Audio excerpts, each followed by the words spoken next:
une petite histoire. C'est l'histoire d'un petit garçon qui rentre chez lui après l'école et qui va voir son père un peu en mode un peu mécontent. Et puis il va voir son père et il lui dit Papa, je suis quelle origine moi? Et puis le père tout content, tout fier, il lui dit Ah mon fils, t'es arabe comme moi. Et puis le petit-fils il repart un peu mécontent. Il va voir sa mère et puis il dit Maman, je suis quelle origine moi? Et puis sa mère, toute fière aussi, elle lui dit T'es juif mon fils. Et puis le garçon il est encore un peu pas très satisfait de la réponse. Et puis sa mère elle le voit et puis elle lui dit Mais pourquoi mon fils? Mais parce que maman, devant chez nous, il y a un vélo et je sais pas trop si... Oh non, non, non. Ok, générique. C'est interdit ça. Bienvenue dans Plein Phare, Tu me l'as retiré de la bouche. présenté par Clem, Nico et Flo. Tu pourrais le lécher avant de partir. Un podcast pour mettre l'art en lumière. Quand est-ce que ça se finit quand il boire un verre de vin? Vous aimez, c'est français. Bonjour à toutes et à tous. Salut tout le monde. Bon, on verra si on bip ou pas. Si, la faut. Si on la bip, ça laissera les gens frustrés, mais peu importe. Je rappelle quand même qu'il y a eu un invité qui est passé ici qui avait raconté une blague tellement trash qu'on l'a bipé du début jusqu'à la fin. Et ben celle-ci, ça sera pareil. Alors, bonjour à toutes et à tous. Aujourd'hui, nous avons deux invités fabuleux. On est beaucoup dans ce studio ce soir. Hein. Nous sommes 3, 4, 5, 6, 7. Il y a toujours la seule nana. 700. Ah oui, 700. Et le public. Alors, imaginez un enfant qui naît non pas dans une ville ou un hôpital, mais sur un chemin. C'était en 1982, quelque part sur la route entre le Cambodge et la France. Dès le premier souffle, son destin était tracé. Il serait un voyageur, un observateur du monde avec les yeux de l'ailleurs. Arrivé ici, il se heurte très vite à un monument, la langue française. Mais au lieu de s'y briser, il décide de la sculpter. Il devient le premier transmetteur de cette langue au sein de sa propre famille, transformant l'obstacle en un pont. C'est peut-être là que tout a commencé. Artistiquement, il est inclassable, ou plutôt il refuse qu'on le range dans un tiroir, sauf si ce tiroir est bien fermé, car l'homme avoue une certaine maniaquerie visuelle. C'est un poète oral, un funambule qui marche sur le fil entre le slam, la chanson et la pop. On dit souvent de lui qu'il se trouve au carrefour de Gaël Faye pour la plume et de Bernard Lavilliers pour l'esprit voyageur. Après avoir écumé les scènes de France et d'Europe, avec 4 albums autoproduits, il a connu un tournant professionnel décisif en 2018 avec le spectacle Inventé Printemps. Mais pour comprendre l'artiste qui se tient devant vous, il faut comprendre l'homme. Alors devant vous, hein, pas les auditeurs. Parce à moins que tu ailles voir chaque auditeur un par un. Moi, si les auditeurs m'invitent avec des bières qui ne moussent pas, sans problème. Je sais pas ça fait beaucoup de monde. Hein. Je sais pas pourquoi il dit ça en plus. Je vois pas. Passif peut-être. C'est donc un paradoxe vivant. Il vous avouera sans phare que son plus grand défaut, c'est la paresse. Cette sensation de se gâcher en ne faisant rien, tout en luttant constamment pour ne pas être paresseux. C'est un combat intérieur permanent, l'envie de se foutre la paix contre l'envie d'être plus grand que soi-même. Heureusement pour nous, la paresse perd souvent la bataille. La preuve, son actualité foisonnante. En octobre 2025, il revient avec un nouvel EP intitulé Thérami. C'est un projet solaire, né d'une envie d'épurer l'écriture pour laisser plus de place à la liberté sonore. Il y parle d'adolescence, de temps qui se tord et de ce sentiment étrange qu'est la solastalgie. C'est bien ça ? Exactement. Sur scène, tu nous en parleras.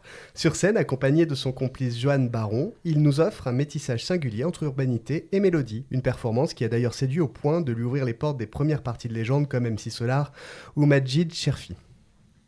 Rien que ça. Mais il n'est pas qu'un chanteur, il est un lien. Il adore cuisiner pour les autres, car pour lui, on échange des recettes comme on échangerait des disques. Il aime aussi la pêche, qu'il définit magnifiquement comme de l'espoir à l'état brut. À l'inverse, il l'expliquera certainement si. À l'inverse, il déteste la peur et les gens radins. Surtout ceux qui ont, je cite, des mains de hareng qui glissent sans qu'on ait le temps de sentir la chaleur. Alors, j'ai hésité à te serrer la main comme ça tout à l'heure. Je suis bon. Si vous le croisez tout à l'heure, assurez-vous donc d'avoir une poignée de main franche. Hein, Olivier? Cet amour de l'humain le pousse à animer des ateliers d'écriture auprès d'adolescents souvent en situation d'exil. Il ne garde pas les mots pour lui, il les rend. Que ce soit en lisant, alors je vais certainement l'accrocher, du Luis Sepulveda, c'est ça? Ouais, Luis Sepulveda. Sepulveda. Ouais. Dans Le vieux qui lisait des romans d'amour ou en préparant son rôle pour 2026 pour le spectacle Le Passeur. Il est toujours dans la transmission. Finalement, il a l'humilité de savoir où s'arrêtent ses capacités et n'hésite jamais à demander de l'aide. C'est peut-être cela sa plus grande force. Il ne chante pas pour lui, il chante pour raconter le monde autour de nous, pour que nous n'ayons plus peur de nos propres solitudes. Mesdames et messieurs, ouvrez grand vos oreilles et vos cœurs. Voici le passeur Sanseiya. Bienvenue. Alors, ça paraît parfait comme ça, mais sachez qu'il a une intolérance pour les chiens. Envers les chiens, voilà, il nous l'a dit. Prune. Mais c'est pas une intolérance alimentaire. Pourtant, t'es cambodgien. Voilà. Non, On a vu la blague de début de. Oui, en effet. On peut y Je pense aller, qu'on peut- la- on peut la y aller, chambre, hein. nous, Peut-être là. que finalement, on va rien biper. Si, c'est mieux. Vraiment. De toute façon, 2026, c'est soit on bip tout, Soit on bip rien. soit on bip Ouais, rien. on est d'accord. C'est vraiment l'année. Moi, je suis plutôt pour qu'on bip tout. On recommence. Ce sera un très long bip, 1h30 le bip. Hein. Allez, imaginez un homme qui vit sa vie comme il traverse un bassin de natation, avec une soif insatiable de glisse de frissons et une sainte horreur de ceux qui nagent en plein milieu de la ligne d'eau. Je déteste aussi. Laissez-moi vous présenter cette personne. D'un côté, vous avez le scientifique, l'enseignant de SVT qui exerce au collège depuis 2 ans et demi, pur produit d'un parcours universitaire à Dijon, de la licence au master. C'est un esprit curieux qui aspire à devenir une véritable encyclopédie sur pattes. De l'autre, vous avez le poète, lui aussi, un artiste qui préfère l'encre à la craie. Son histoire n'est pas un long fleuve tranquille, mais plutôt une résilience sculptée dans le silence. Il a connu une jeunesse marquée par la maltraitance paternelle et une manipulation familiale dont il a su se libérer par une coupure nette et définitive. Une formule all-inclusive, comme il le dit avec humour, incluant parents et grands-parents. Son esprit pour le protéger lui a offert une légère amnésie traumatique, gommant tout vécu jusqu'à l'aube de ses 18 ans, quelques mois seulement avant le bac. C'est au sortir d'une thérapie intense que l'écriture a surgi. Ce qui ne devait être qu'un livre imprimé pour sa maman est devenu un destin. Il a fini auteur. Aujourd'hui, sa bibliographie dessine une constellation intime, le tome 1 de Marqué, orné d'une rose, le tome 2 sous le signe des astres et le poids de l'encre. Il existe bien un autre ouvrage, mais par élégance et clause de non-concurrence, nous glisserons dessus comme sur une mauvaise note. On n'en parlera pas. Ou alors je le bip ? Non, on n'en parle pas. Allez. Ou tu le bipes. Je bip ? Non, on parle pas. Allez. Car cet homme est un partageur. Ou j'en parle pas sinon. Moi je peux le biper. Ouais, c'est après. comme vous voulez. Hein. Cet homme est un partageur. Il sème la poésie sur les réseaux sociaux et par mail pour ceux qui n'ont pas les moyens d'acheter des livres. Et il met en lumière les auteurs de l'ombre via le conte À l'encre de la nuit. Ses goûts, ils sont aussi éclectiques que savoureux. Il aime la nature, les fleurs et l'automne pour ses teintes rousses. Il vibre pour les documentaires, la science-fiction et l'univers des studios Ghibli, avec une référence particulière pour Le Château dans le ciel. Évidemment. Musicalement, il reste fidèle à la pop rock française, à texte, citant Kyo ou Indochine. En revanche, ne lui parlez pas de peinture abstraite. Oupsie. On va passer un bon moment. Il plisse les yeux devant la toile sans comprendre l'extase des autres. C'est noté, hein, Flo ? C'est Ok. noté. C'est aussi un homme Ça de va être principe. Un homme de principe gastronomique d'une logique implacable. Il déteste manger des crevettes, mais il adore les chips à la crevette. Pourquoi ? Il fuit l'amertume du café et la chaleur de l'été, préférant la douceur d'un dragibus bleu de préférence. Ouais, je comprends mieux. Mais sa plus grande bataille est celle qu'il mène contre lui-même. D'une exigence folle, il est capable de recommencer 40 fois l'enregistrement d'un poème pour atteindre la perfection, ce qui est, avouons-le, assez épuisant. Pourtant, sa détermination reste sa plus belle qualité.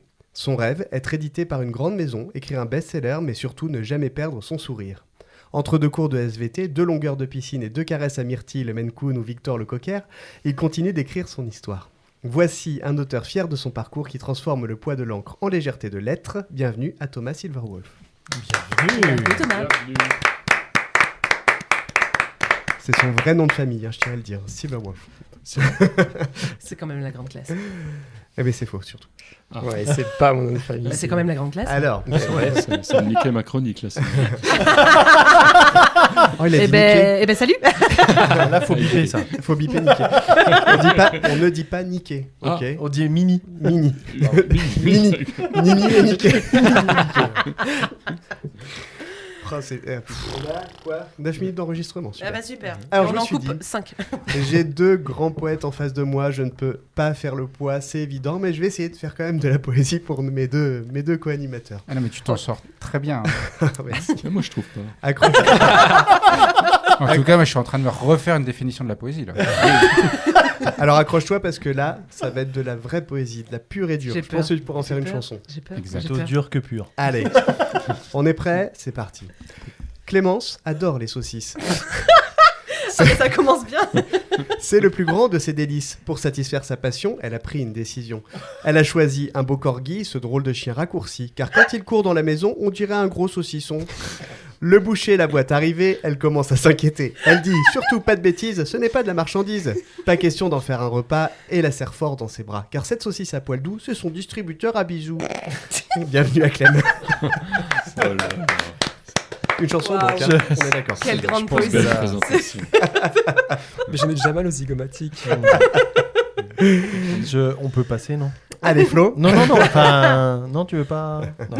Vraiment pas. Et non, Flo, pour mon avant-dernière présentation de Aïe. mon ami Flo. Quand Flo s'exprime en art abstrait, on cherche le sens, mais en secret. Il jette la peinture en l'air, c'est un Picasso à l'envers. Au micro, c'est le même tableau, il en fait toujours un peu trop, mais c'est ce qui fait son talent, c'est un désastre attachant.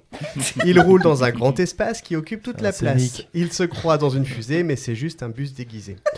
Plus que 2 shows à savourer avant de le voir se sauver. Sans ses vannes et ses délires, on aura bien moins de fou rire. Bienvenue à Flo. Ah là là. J'arrive même pas à rigoler. Alors, en ce moment, je fais des analogies avec Jean. Il n'aura pas son petit poème, mais je fais des analogies avec son nom de famille. Et c'est vrai que Matro, ça m'a fait penser à métro aussi. Alors, j'ai fait une analogie. Oui. Alors, Analogie, c'est un mot normal. c'est un mot normal. D'accord, merci. En un mot. Alors, avec le métro, donc, il est parfois bruyant, pas toujours facile à prendre, mais très populaire chez les jeunes.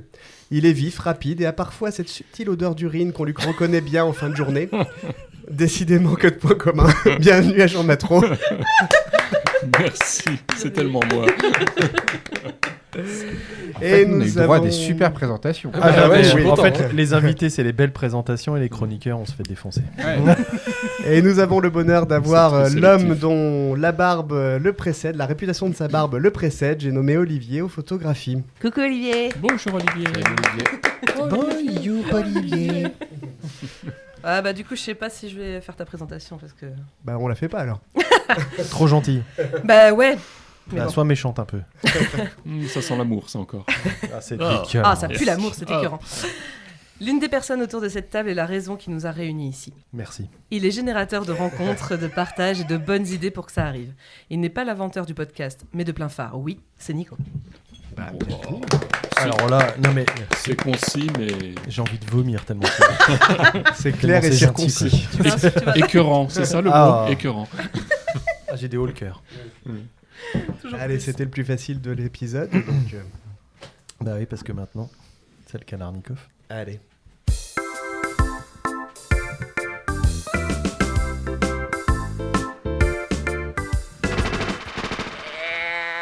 Ça, c'est pas dans le générique normalement. Messieurs, madame, le moment Oui. est grave. Messieurs, Oui. madame. Bah oui. Bah oui. Mais oui, tout à fait. Parce que si j'avais dit mesdames, il y a quelqu'un qui se poserait des questions, on saurait pas qui. C'est l'heure du Kalarnikov. Bon, pour les coulisses, nos invités ont déjà été briefés sur les règles du jeu. Nos auditeurs sont habitués. On a déjà oublié. Ouais, des propositions pas simples. Aujourd'hui, on a des hommes de lettres, des hommes de mots. Donc le Kalarnikov est quand même particulièrement salé, mes amis. On va commencer par Sanseiya. Pour mon plus grand plaisir. Je crois que tu commençais par toujours Non, celui Flo, d'en c'est face, l'autre. là. Ouais, mais là, non. Qu'est-ce qui s'est Par, passé par contre, ce serait bien de l'appeler Jean Caïus. Ah oui, Jean Caïus, pardon. Voilà. Est-ce que tu es prêt? Non, sais t'as le pas. droit de dire. Je sais pas si je suis prêt. Mais oui, envoie. Allez, donc des propositions. Hein. Il faut que tu me répondes rapidement entre l'un ou l'autre. Celles-ci sont plutôt corsées. Est-ce que tu es plutôt vivre ta vie en italique, genre toujours pressé mais élégant, ou vivre ta vie en gras, genre bruyant mais imposant? En italique. Est-ce que tu es plutôt avoir un cœur type éponge, genre absorbe tout, ou avoir un cœur en téflon, genre rien n'accroche, tout glisse? Les deux. Non. J'ai pas le droit. Ouais, Non, c'est t'as ça. pas le droit, t'as pas le droit. Ben, en fait, je suis en train de travailler justement pour passer de l'un à l'autre. Ah, Et du coup, J'aimerais lequel, passer alors quoi de l'éponge l'objectif au téflon. Ah. et c'est quoi ton J'aimerais objectif? passer de l'éponge au téflon. L'objectif c'est le téléphone. Bah, l'objectif, c'est d'être... Petite vaisselle Bah, disons que l'éponge... Non, mais Je dirais l'éponge qu'il est nettoie dans le la poêle. téflon et le téflon est nettoyé par l'éponge. Ok, d'accord. Donc, je m'arrête, Donc, téflon, j'en ai marre de nettoyer. Ok. Être le vent qui décoiffe ou être la racine qui ne bouge pas? Oh, le vent. Être un génie malheureux dans une poubelle ou être un idiot heureux mais dans un château? Vas-y, question suivante. Ah. Ce blanc vous était Tu offert peux par... la refaire? Est-ce que tu préfères être un génie malheureux dans une poubelle ou être un idiot heureux mais dans un château? Bah, un idiot heureux. Est-ce que tu préfères avoir des souvenirs en noir et blanc ou rêver avec des sous-titres? Souvenir en noir et blanc. Est-ce que tu préfères être un écho insupportable ou une ombre invisible? Une ombre invisible. Merci beaucoup, Senseiya. Merci. C'était pas trop mal. Je sais pas si je vous renvoie le merci. Alors, il y a quand même 2-3 petites choses. Il y en a une sur laquelle tu as traîné particulièrement. C'était, bon, t'as pas aidé, mais avoir un cœur en éponge ou un cœur en téflon. Tu travailles. L'éponge, t'en as marre, là? Ben ouais, parce que alors j'en ai vachement besoin dans ce que je fais, parce qu'à côté de mon métier d'artiste, je vais au contact de plein de publics différents, notamment des publics qui sont dans des positions sensibles. Je vais donner des ateliers d'écriture en maison d'arrêt, pour la protection de l'enfance, pour l'aide sociale. Donc le côté éponge, il me permet d'arriver avec une forme d'humanité que je ne feins pas. Mais en revanche, le fait que ce soit un travail amène une forme de répétitivité où de temps en temps, avoir un côté téflon, ça peut aussi permettre de se protéger soi, quoi. Donc, tu travailles. Exactement. Mais plutôt pour cet aspect-là, donc un peu les deux, quoi. Ok. Plutôt le vent qui décoiffe que la racine qui bouge pas. T'as envie de bousculer les choses un peu? Déjà, moi, j'aime pas qu'on me décoiffe. Donc, tu préfères le faire toi-même? Exactement. Beaucoup de choses qu'il aime pas, ce monsieur. Je l'ai dit dans ma enfin, tu l'as dit dans la présentation, je suis un maniaque visuel. Donc moi, de toute façon, les jours de vent, je ne sors pas. Voilà. Et caninophobe aussi. Oui. Et les jours derrière? Ah, les jours derrière. Oui. Oui. Vous aviez pris l'option à 20 €. Mais je l'ai presque mis dans une chanson, ce truc de jour de vent, jour derrière. Ah oui? Mais j'avais dit le jour de vent, le jour d'avant. Ah. Ouais, c'est plus poétique. C'est moins drôle. Bon, Non, moi j'aime moins. Plus sonore, quoi. Mais j'ai lu toutes tes œuvres, c'est pour ça. Ouais, j'en doutais pas. Et puis, allez, un écho insupportable ou une ombre invisible? Ton choix. Ah, mais j'ai choisi l'ombre invisible. Ouais. Et tu veux que j'explique ça? Ouais, explique-moi un petit peu. Déjà, moi, dans ce que je suis artistiquement, je me saoule déjà moi-même. Je suis déjà beaucoup dans ma tête. Tu sais, j'ai même fait une chanson qui s'appelle L'écho des scaphandres sur le dernier EP. Et il y a vraiment ce truc de dualité permanente. Donc, moi, je préférais... Enfin, j'adorais être une ombre invisible qui cultive ses tomates sans se soucier de savoir qui je suis, en fait. Est-ce que tu peux, alors on en profite, on a un musicien, c'est le premier musicien qu'on reçoit à plein phare, donc c'est pour ça j'en profite. Mais... C'est incroyable ce que j'ai vu les autres épisodes, j'ai bien vu que... Les amateurs. Est-ce que tu peux expliquer aux gens aux auditeurs, auditrices, c'est un point qu'on n'a jamais abordé, en réalité c'est important. Tu dis dans mon EP, mais les gens quand ils parlent d'un EP, ils parlent souvent d'un album. Tu connais la différence? Tu peux nous expliquer? Je crois que c'est surtout une histoire de format. L'album, c'est une œuvre longue, mais tu sais, les CD, ils sont je crois qu'ils sont donnés pour une durée limitée. En général, c'est quand tu utilises toute la durée de la galette, quoi. Et puis l'EP, je crois qu'en anglais, ça veut dire Extended Play. Donc c'est une version allongée de ce qu'on appelait les singles. Les singles, qui étaient souvent deux. Il y en avait souvent deux dans les singles. Les CD de titres. Et pour les feignants, c'était vinyle. Tu sais, tu avais deux versions du même titre, la version radio et la version remix. Les bâtards. Après nous, les formats d'EP et tout, de toute façon, l'industrie musicale a beaucoup changé, surtout pour nous les autoprods. Un album, c'est très coûteux. Ça nous fait pas plus jouer. Oui, pourtant, on a besoin d'aller au bout de ces gestes-là. Mais c'est soit tu fais vraiment de l'autoprod comme vous faites dans votre studio, ou soit tu essayes d'aller dans des studios qui sont un peu plus onéreux. Et là, un EP suffit pour la promo, quoi. Donc c'est plus, on se retient en fait quand on fait des EP. On aimerait faire des doubles albums. Mais bon, on se retient. Enfin, ils nous retiennent. L'argent, en ce moment, 2026, ils nous retiennent beaucoup quand même. Merci beaucoup. Merci. Je vous en prie. Thomas. C'est à mon tour. Bon courage, Thomas. Ah, on n'a pas précisé à Thomas. C'est pas du tout les mêmes questions. Eh oui. Quoique. Comment ça On se est toujours sur. Alors parce que moi, du coup, je suis plutôt ombre silencieuse. Je préfère ombre cœur silencieuse ou d'éponge, être invisible dans une poubelle. Je sais pas.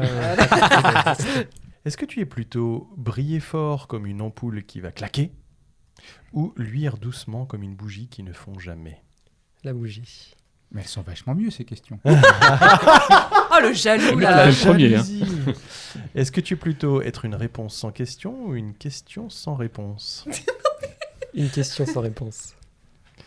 Est-ce que tu préfères connaître la date de ta mort ou en connaître la cause? Alors, San, c'est mieux peut-être Ah, aucun des deux. Non, mais là, c'est vachement c'est mieux. le On choix. n'entend plus Thomas. Pardon, excuse-moi, Thomas.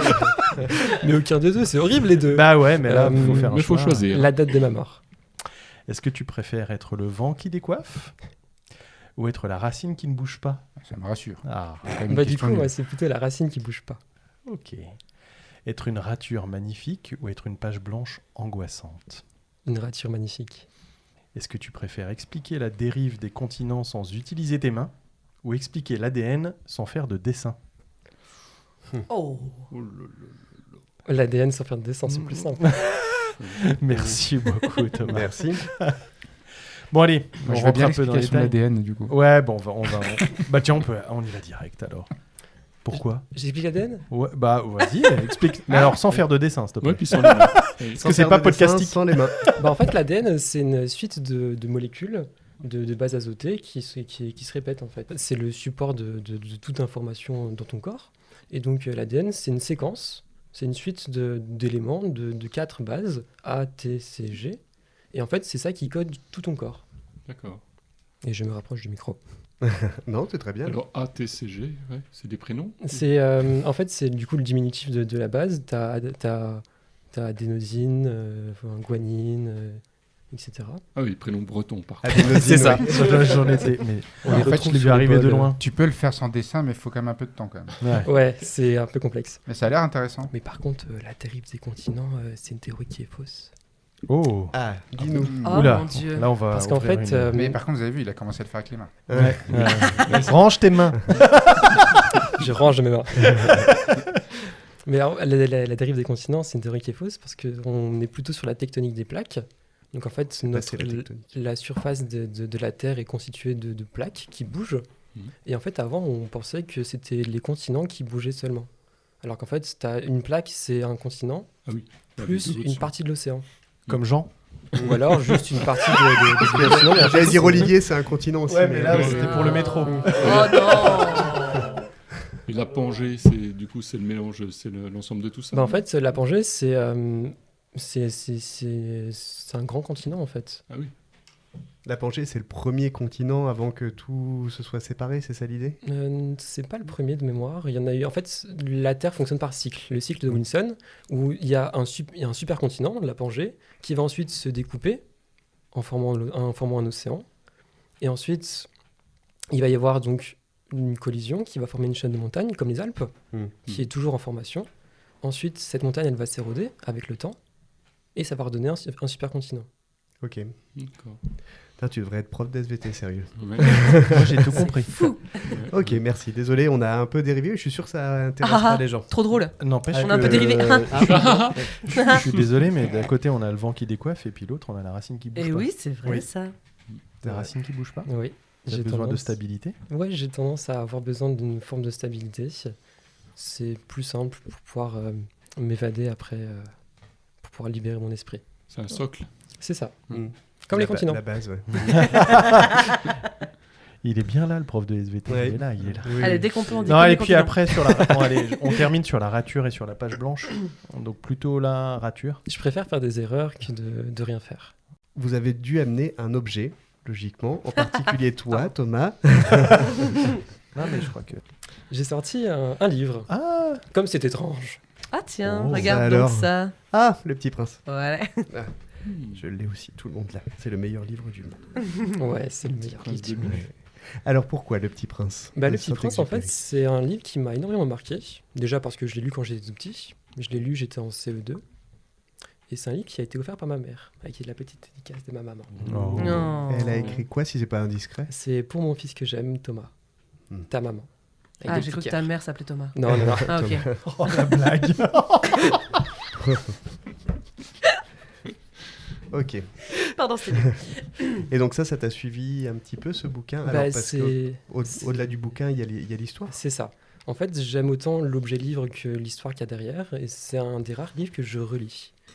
Je ne relis jamais deux fois le même livre, parce que je laisse toujours cette première impression qui m'anime, et c'est le seul livre, ou du moins le deuxième seul livre, que je relis, parce que son histoire me touche énormément, aussi bien celle du Petit Prince que du personnage principal. Et C'est le temps ancré dans ton enfance, peut-être aussi. aussi, oui.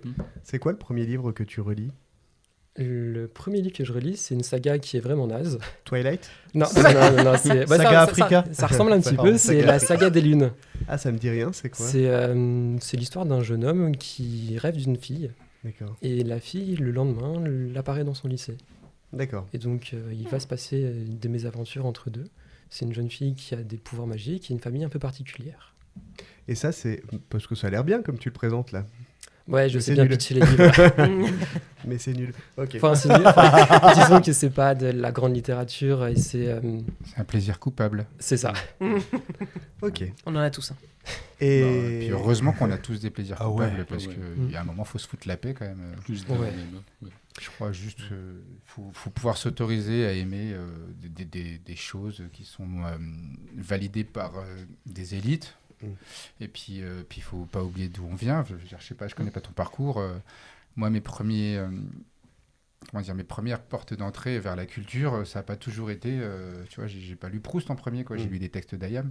Et si, C'est tu bien vois, aussi, si hein. on reprend les livres, enfin les discours de Zemmour, il existerait des sous-cultures, mais en fait, il n'y a pas de sous-culture. Il y a juste des portes vers d'autres cultures, quoi. Ouais. Donc si ça t'a fait du bien, puis Ah ça bah t'a oui. permis d'aujourd'hui d'être auteur, j'ai pas lu ce que tu écrivais, bah tant mieux. tout ça pour détourner le fait qu'il n'a pas emmené d'objet. Hein. On est d'accord là-dessus. Alors, bien non, vu, mais ça, je ça, peux ça l'homme expliquer- bien. je peux Alors, expliquer ce truc parce que tu nous as dit que t'étais, voilà, tu nous as expliqué que tu n'as pas amené d'objet, et en ça, déjà, c'est quelque chose que tu as apporté. Explique-nous pourquoi tu n'as pas apporté d'objet. Alors déjà, dans les questions que vous m'avez posées avant que je vienne, tu sais, j'avais répondu qu'un de mes défauts était la paresse. Oui. Donc déjà, par paresse, Flo m'a rappelé qu'il fallait ramener un objet. Je me suis dit, OK. Et tu On l'as verra. remercié de te l'avoir rappelé. Il m'a dit C'est ouais, t'as ça. bien fait de me le rappeler parce qu'autrement j'en emmènerais pas. Exactement. Non, mais j'étais content d'avoir l'info. Au moins, j'étais pas sûr. Je suis venu, tu vois, en assumant le truc. J'ai pas d'objet parce que moi, je pense que j'ai le déracinement en moi, dans mon ADN. Et du coup, je me suis jamais vraiment attaché à quoi que ce soit. Je me souviens que moi, tu sais, je pense que les premiers vêtements que j'ai portés en arrivant en France, c'était des vêtements du Secours catholique qui avaient appartenu à d'autres et puis qui appartiendront à d'autres certainement après. Donc, j'ai pas trop ce truc-là. L'objet du moment, je crois que ça serait vraiment un truc qui est là dans la pièce parce que c'est le présent, quoi. Olivier. Pourquoi pas, Olivier ? Parce que tu n'es, Oh non. tu n'es pas attaché Ah bon, non, ça va. à l'objet Au matériel. propre, quoi, au matériel. Voilà, t'as pas, ce que tu dis, t'es un peu le contraire de Thomas dans le sens où toi, t'es vraiment déraciné et t'as pas d'attache à quoi que ce soit finalement. Bah, je sais pas, en tout cas là j'essaie de faire une espèce d'auto-psychanalyse, mais j'ai pas la sensation moi, de connaître, tu vois, ce truc du doudou ou du... Qu'on Enfin, garde. je crois même que, tu vois, mes livres préférés, je les ai même plus dans ma bibliothèque. Mes livres préférés, ils sont partis avec le vent qui décoiffe. Ils sont partis, tu vois, les gens qui m'ont dit, est-ce que tu as un livre ? Je leur ai donné. Je les ai jamais revus. Et puis moi, à l'inverse, j'ai des livres qu'on m'a prêtés. Parfois, je les ai lus.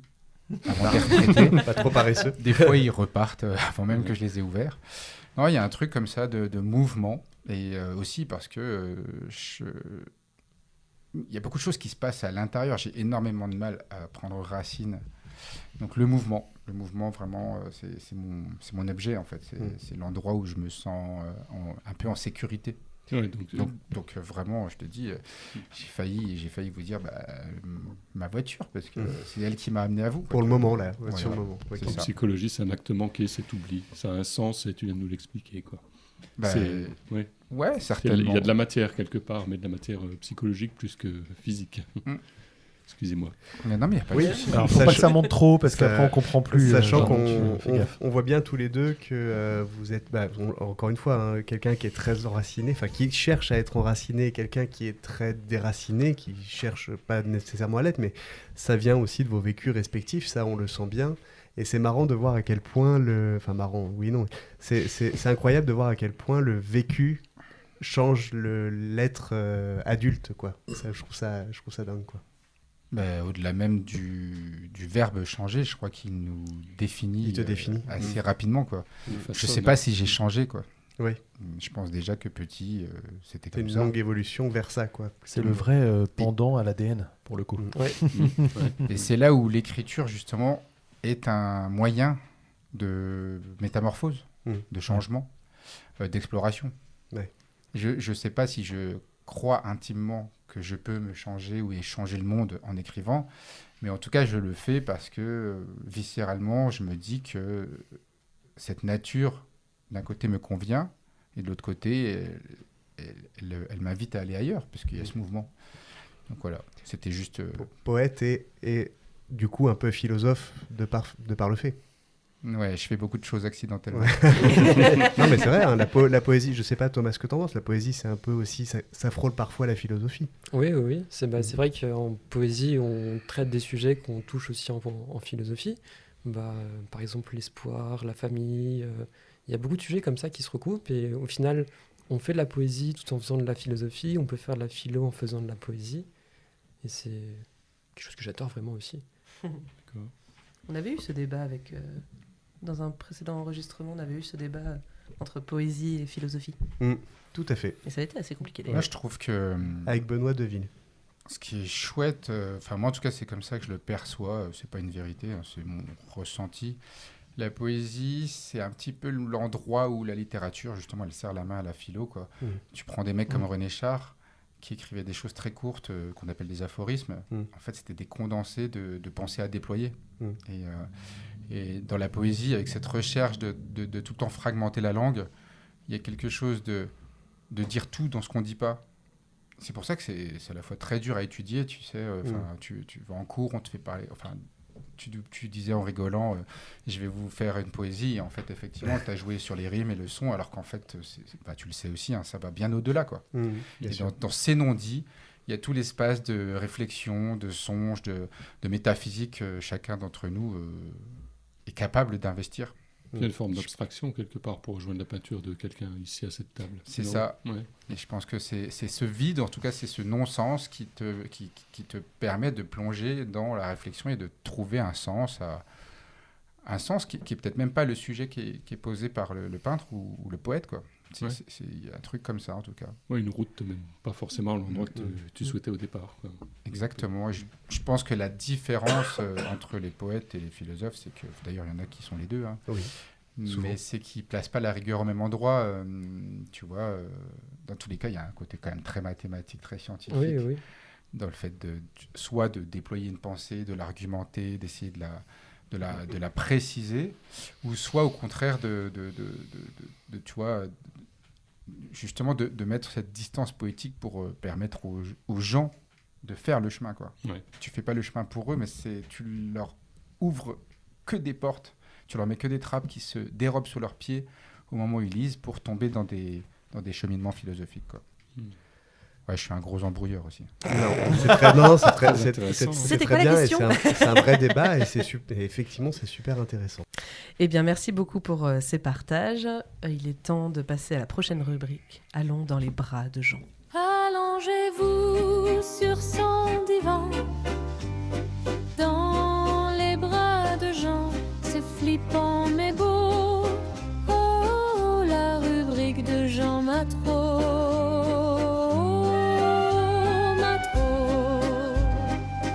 La rubrique de Jean Matreau. Merci beaucoup. Alors, je tiens à signaler que j'ai changé de lunettes, donc s'il y a des choses qui se passent très mal dans cette rubrique, c'est à cause des nouvelles lunettes. Ça. Voilà. Cette rubrique est en braille. Exactement. Arrête de brailler. Bonjour à vous, mes auditeurs préférés. Bonjour à ceux qui ne nous écoutent pas, même si j'ai bien conscience que le message risque d'être un brin en pure perte. Enfin bon. Pas les auditrices, donc, que les auditeurs. Tu dis bonjour à tous mes auditeurs préférés. Oui, mais moi, que des hommes, je ne parle pas aux femmes. Je suis bien élevé, monsieur. Pour me mettre dans le ton, ce qui n'a rien d'une blague zoophile, je vais citer Totor, qu'on appelait aussi Victor Hugo. Demain, dès l'aube, à l'heure où blanchit la campagne, je partirai. Enfin, peut-être dès ce soir, parce qu'après cette chronique, je sens que Clem et Nico auront envie que je m'éloigne rapidement. Je ne leur en veux pas, déjà au catéchisme, on ne me retenait pas après la séance. Et je soupçonne même certains professeurs de caté d'avoir souhaité me voir changer de confession.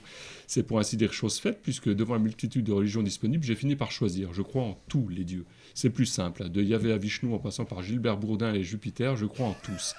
C'est un brin fastidieux, mais les repas de famille y gagnent en animation. Mais je m'égare, comme on dit à la SNCF. Parlons un peu de nos invités, puisque c'était l'idée de départ. Ils sont 2 aujourd'hui, et je n'aurais pas besoin de chercher bien loin ce qui les relie. Les mots et la poésie. Et voilà une chronique Facile. torchée en 20 secondes. Qu'il Bonne est journée à fort, tous. il est fort. Allez, salut. Allongez-vous sur Je me fais saboter à chaque fois. Bon, ok, je vais développer un peu. Sanseiya et Thomas Silverwolf. Comme je suis assez mauvais en cambodgien ou khmer, je ne sais pas s'il faut utiliser plutôt l'un ou l'autre, je vais dans un premier temps me diriger côté Silverwolf, le loup d'argent. Alors pourquoi ce nom, Thomas ? J'imagine que c'est un pseudo, un loup argenté. Je connais un peintre désargenté, mais j'imagine que ça n'a aucun rapport. Le loup, Canis lupus pour les intimes, est un mammifère qui évoque beaucoup de choses. Mais là, je sens une dichotomie, un paradoxe. Car pour tuer un loup-garou, il faut une balle en argent. Alors ce loup d'argent porterait-il en lui sa perte ? Et par extension, je pose cette question fondamentale. Est-ce qu'on ne porterait pas tous en nous notre propre perte ? Peut-être inscrite dans notre ADN ? Puisque je me suis laissé dire qu'une part de notre longévité, c'est déterminée par la génétique qui est inscrite. Donc pour revenir à ce loup, créature mythique de la nuit, d'un certain rapport à la mort également, il semblerait que son côté argenté lui confère une part d'autodestruction liée à ce qu'il a de plus sombre. Et là, je crois qu'on rejoint ton univers, Thomas. La poésie mélancolique que tu utilises, c'est tous ces mots là, c'est pénible. C'est fou, Comme puis ces exutoire. lunettes, c'est dingue. Sombre ne veut pas dire sombrer, et tu cherches plutôt à extraire la beauté des mots, quelque chose de positif ou salvateur, que tu souhaites partager comme un fruit de ton expérience, puisque je me suis laissé dire que tu as dû combattre entre autres la solitude et le poids des émotions. Alors, ça ne va pas être très rassurant, puisque je suis un chouïa plus âgé que toi, et depuis longtemps hanté par ces sentiments. De 3 ans. Enfin, 3,5. Guère plus. Ces sentiments, tout comme celui étonnant de parvenir à se sentir seul au milieu d'une foule. C'est paradoxal et désagréable, mais c'est aussi un réservoir à tout plein de belles soirées sous Prozac. Je le conseille à ceux qui sont trop heureux dans la vie. Clem et Nico, c'est pour vous. Ouais. Oh, on va faire ça dès ce soir. Alors bon, Thomas, tu as trouvé comment dompter ton monde intérieur en utilisant la poésie comme un refuge et en même temps un exutoire. Partager cette expérience avec tes lecteurs est pour le coup porteur d'espoir. Je me tourne à présent vers toi, Sanseiya, avec cette question. As-tu dompté ton monde intérieur ? Alors, non, ne réponds pas, c'est ma chronique. C'est incroyable ces invités qui veulent me prendre mon travail. Allez, ça. Il a même pas essayé. Non, il n'a pas essayé. Il n'a pas eu le temps. Je lui ai mis la main sur la bouche, alors forcément, bon. Ouais, ça va, on te garde. Donc, je te propose de sous-traiter. Je ferai tout le boulot, les questions et les réponses. J'espère juste que Nico en tiendra compte au moment de ma fiche de paye. Oui, de ton entretien de préalable. Performance. Merci. Sanseiya, tu es rappeur, slammer, chanteur, écrivain. Tu entremêles les mots et la musique. Tu traites de l'exil, de l'identité. Et je m'interroge, comment parvient-on à se situer entre les deux rives dont tu parles ? D'un côté des racines, une histoire cambodgienne, et de l'autre une culture, française de naissance, mais quelque part d'adoption. Et comment tendre le fil qui va te permettre, tel un funambule, de te rencontrer toi-même entre ces cultures, ces continents qui sont opposés, et qui sont d'ailleurs de couleurs différentes sur le globe terrestre lumineux de mon petit-neveu, ce qui permet de bien les différencier. C'est pratique. Faut-il traiter ces différents aspects par leur dissonance ou par leur ressemblance ? Et si on se concentre sur les similitudes, est-ce qu'au final, ce point de jonction n'est pas juste la place de l'humain, libéré de ses étiquettes d'appartenance ? Il me semble que cette réflexion nous crie de tout mélanger pour enrichir chaque monde. Et pour continuer sur la métaphore du fil, ça n'est sans doute pas un seul qu'il faut tendre, mais tout un réseau, une toile d'araignée entre deux branches différentes qu'on serait bien inspiré de rapprocher. Tu serais donc cet arachnide qui va d'une branche à l'autre, croisant des liens. Arachnide, c'est une araignée, pour ceux qui... Enfin bon, Ah, merci. Ouais, je vous en C'est prie. pas Non, cacahuète ? Non, c'est pas ça. C'est le seul mot que j'avais compris de toute la chronique. Je suis vraiment désolé. De toute façon, ce sera sa dernière, donc c'est pas... Oui, je la fais durer un peu. Et du coup, on est nombreux à faire la dernière. Moi aussi, c'est ma dernière. Tout est dernier ce soir.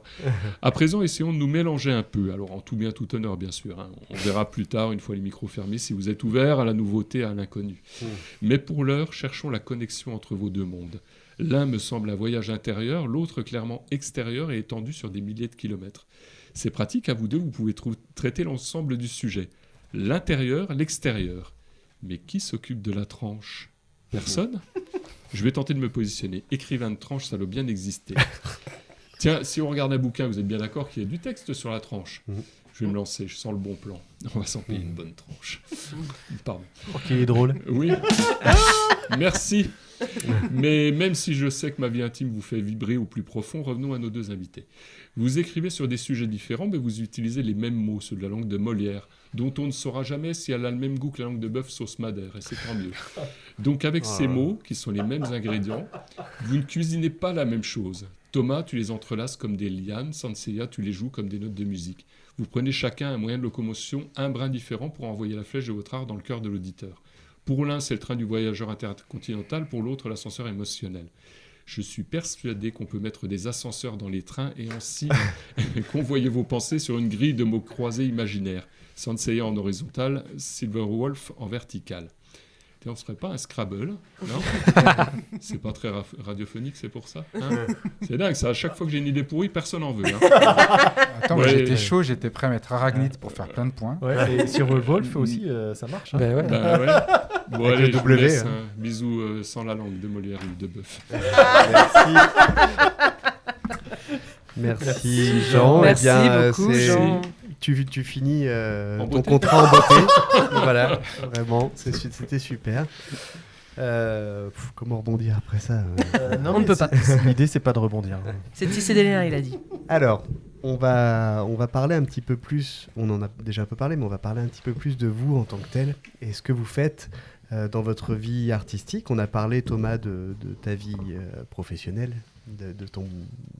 que tu es prof de SVT, ce qui est quelque chose qui compte pour toi évidemment, mais là j'aimerais qu'on parle un peu plus de ta poésie. J'ai dit dans ta présentation que c'était une poésie qui t'a un peu sauvé, qui t'a permis de sortir un peu comme une catharsis.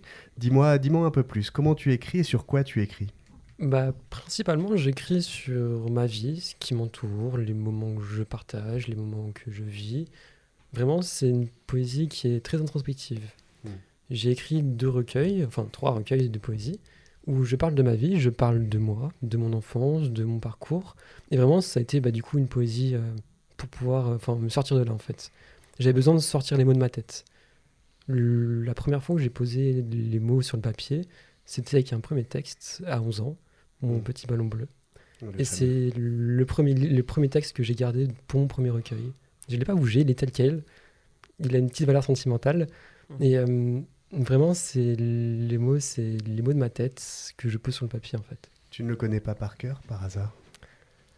Pas vraiment, non. Ou un petit extrait? S'asseoir près du vide, sur les roches humides, avec pour seul ami le souffle de l'envie. C'est beau. Et t'avais quel âge? 11 ans. Ouais, c'est fou. C'est fou. Ok, et donc ça, tu as... ça, il en impose. Ça, on a dit ok, là, respect. Là, c'est moi qui m'éloigne du micro. Voilà, tu viens de mettre ça au chômage, j'espère que tu es content. Donc ça, oui, effectivement, dès le début, tu avais ça en toi. Alors pourquoi écrire et pas, par exemple, chanter ou peindre ou dessiner ou toute autre chose? En fait, j'ai toujours vécu avec les livres. Les livres ont été pour moi un refuge lorsque j'allais mal. Je me plongeais dans les bouquins comme si... Enfin, je les dévorais, quoi. La saga de Twilight, pour revenir sur ça, je l'ai dévorée en une semaine entière, quoi. Ouais. La saga, vraiment... Ok. Les gros pas. Oui. Et donc, en fait, les livres, ils ont toujours eu une importance pour moi. Donc, c'était leur rendre hommage à ce moment-là aussi. C'est des portes vers un autre monde, dans un moment où c'était pas facile dans ton monde. C'est ça. En fait, je me réfugiais dans les mondes des autres, les mondes que d'autres personnes avaient créés. C'était un refuge, en fait. Et alors, pourquoi de la poésie et pas du roman, par exemple? Tu aurais pu très bien écrire quelque chose d'autobiographique de ton quotidien, mais en roman, pas forcément en prose ou en vers. Bah, vraiment, c'est un truc que je me suis jamais posé la question par rapport à ça. Je vis la poésie. J'écris de la poésie, pour moi, ça vient naturellement. C'est quelque chose qui est assez simple. À côté, j'écris des nouvelles et des romans, mais ça prend plus de temps. Mener une intrigue, c'est plus compliqué, c'est plus long. Et même au niveau de l'autobiographie, c'est... un peu plus aussi. Aussi, moins instinctif.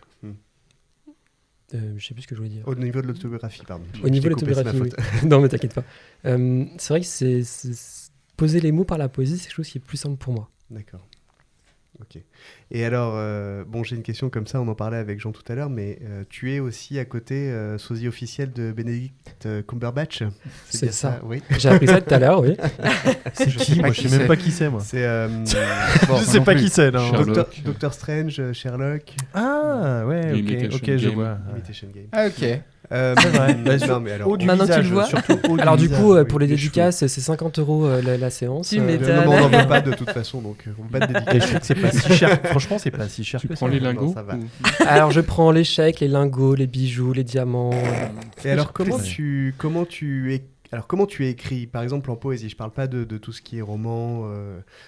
En poésie, comment tu écris? Tu pars d'une idée et après ça vient tout seul en rime ou comment ça se passe? Alors ça dépend. Si c'est un moment que je vis, par exemple, enfin un moment où je me sens seul, où j'ai tendance à perdre mon temps, ou alors, enfin, ça dépend. Dans ce genre de cas, j'ai tendance à poser tout de suite sur le papier sans réfléchir. Les mots, ils viennent tout seuls. Mm.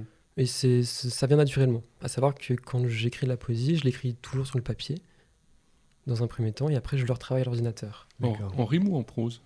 En rime. En rime. Ah oui, c'est ça la vraie poésie. Est-ce que je peux poser Hmm. une question Ah non. Je ne suis pas un homme de mots. Comment on pourrait définir la poésie?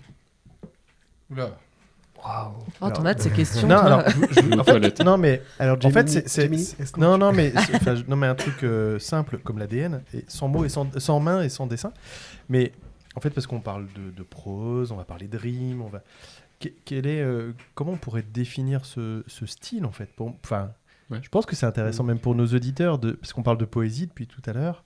Mais Moi, je pense que j'aimerais la avoir, poésie, c'est. Alors, nos deux invités vont en parler, mais pour moi, la poésie, c'est quelque chose de plus cadré. Dans le sens où tu dois, quand tu écris, tu as évidemment des licences, des choses comme ça, mais la poésie est toujours encadrée par souvent un nombre de pieds, un nombre de vers, un nombre de prose, un nombre de couplets, etc. Et je trouve ça plus structuré. Et je pense que c'est ça la différence. Pas forcément en rime d'ailleurs. Mais je sais pas après, qu'est-ce que vous en pensez, vous? Il y a peut-être l'utilisation de la musicalité des mots aussi, non? Ouais. Oui, Ifrane. oui. Mm. En poésie, donc il y a une certaine structure en strophe et en vers. Donc un vers, concrètement c'est une ligne. Une strophe, c'est un assemblage de vers. Donc en gros, c'est un petit paragraphe, quoi, une strophe. Mm. Et donc en poésie, on a ce côté très classique avec le nombre de syllabes qu'on va compter, avec des rimes bien ordonnées sous un ordre particulier.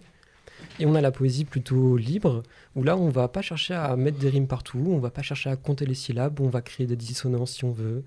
On va créer un poème plutôt... un truc que j'ai fait, c'est un poème en pyramide au niveau des syllabes. Mm. C'est pas quelque chose de classique, où les Tu fais premiers genre vers... 1, 2, vont- 3, 4, 5. C'est ça, ce genre de choses. 5, 4, 3, 2, 1. Voilà. Ah ouais. Donc si j'essaye de vulgariser, vous m'arrêtez. Hein. Mhm. C'est en gros. Stop. Ok. Ne sois pas vulgaire. Non, mais on se concentre sur le sens, d'ailleurs sur ce qu'on a envie de dire, mais aussi sur la forme.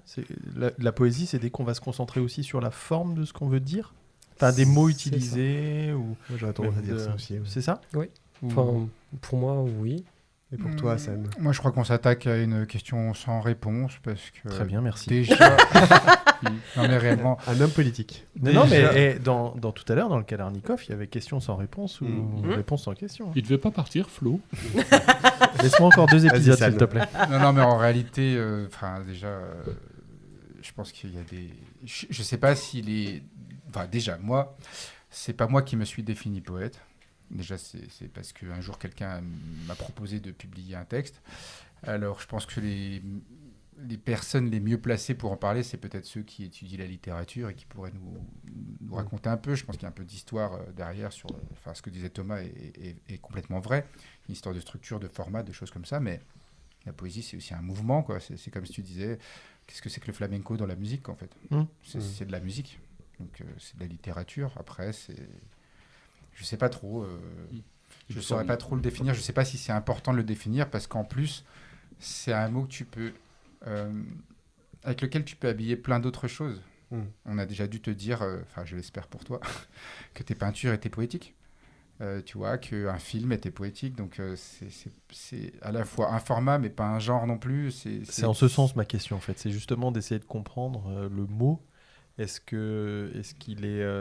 parce qu'on parlait d'approche scientifique. un peu, vous en parliez tout à l'heure. Est-ce que justement c'est des règles ou est-ce qu'en fait c'est plutôt du ressenti en fait? Est-ce qu'on est dans l'objectivité, la subjectivité, tu vois? C'est peut-être les deux. C'était Ouais, dans c'est- ce C'est sens-là. les deux. Bon, Et- De toute façon, il y a quand même toujours l'idée, quand on écrit, comment dire, à la fois d'utiliser les règles et de s'en affranchir. Mm. Pas pour inventer quelque chose de neuf, mais pour essayer de faire que cette route, elle soit la nôtre et pas celle qui a été empruntée avant. Il y a des règles. Mais je crois que les règles, elles arrivent toujours après le geste naturel. Mm. Tu sais, en fait, les techniques de chant, elles ont été certainement établies en partant de l'observation de quelqu'un qui l'a fait naturellement. Mm.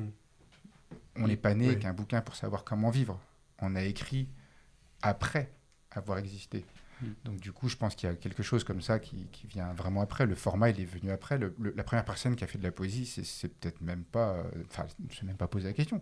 Oui, parce La que ça la n'existait pas poésie à l'époque. a précédé Oui. sa dénomination. Sa propre quoi. définition. ouais. Exactement. Et maintenant que la dénomination existe, est-ce que tu penses que quand tu composes tes textes en tant que musicien, en tant que chanteur, est-ce que tu crois tu es obligé d'être poète du coup? Non, après moi je pense vraiment que, enfin en réalité ce genre de sujet je les évite en interview parce que on s'y perd un peu. Mm.